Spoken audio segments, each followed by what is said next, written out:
Hi, I'm Rebecca Robbins from Robins Nest Weaving, and welcome to episode 2 of How to Weave. The first step in weaving is planning. You have to decide what you're going to weave, how long it's going to be, what kind of fiber you want to use, all those questions and more.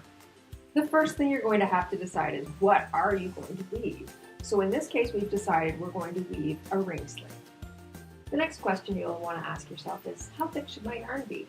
Like almost everything with weaving, the answer is that depends. In this case, it depends on how thick you want your finished product to be. In this particular case, we're going to use 2/8 or 8/2 cotton because we're making a ring sling, and we need something that's going to be thin enough to go through the rings. You could use something thinner, but I wouldn't use anything thicker. Now it's time to pick a pattern or graft. In this case, we're going to go with plain weave because plain weave tends to be a little bit thinner and it's a little nicer, I find, going through the rings. But again, any graft would be fine, but we've chosen plain weave. Next, we need to figure out what your set will be, and that's how many ends per inch you'll be doing. And there's lots of tools online that you can use to figure that out with. We'll include some of those in the links. We are going to do 20 ends per inch, which is the recommended set for 2/8 cotton in plain weave.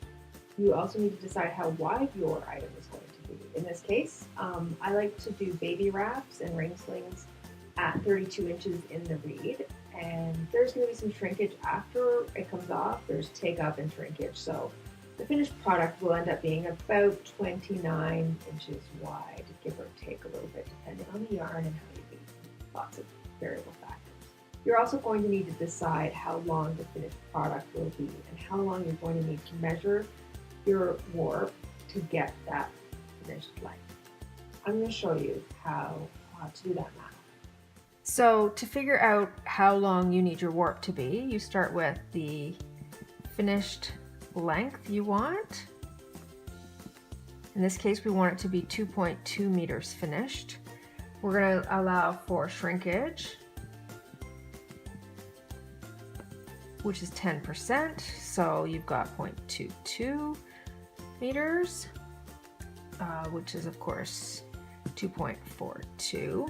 And then you have to account for loom waste. And every loom is different, so you're gonna have to get a feel for your own loom. I like to leave about 1.5 meters.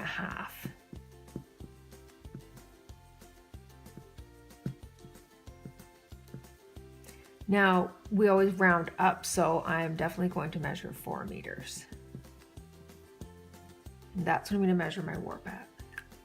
The other thing you're gonna want to do is calculate how many ends you need. That's how many threads you need in your warp. So we've already decided we're going to do 32 inches in the reed. And we're going to do 20, our set is 20, so that's 20 ends per inch. So 32 times 20 equals 640. So we're going to measure 640 ends by 4 meters long times 4 meters long. Well, I hope this helps, and if you have any questions or comments, as always, just please leave them in the comments. And if you like the video, please like and subscribe. Thanks.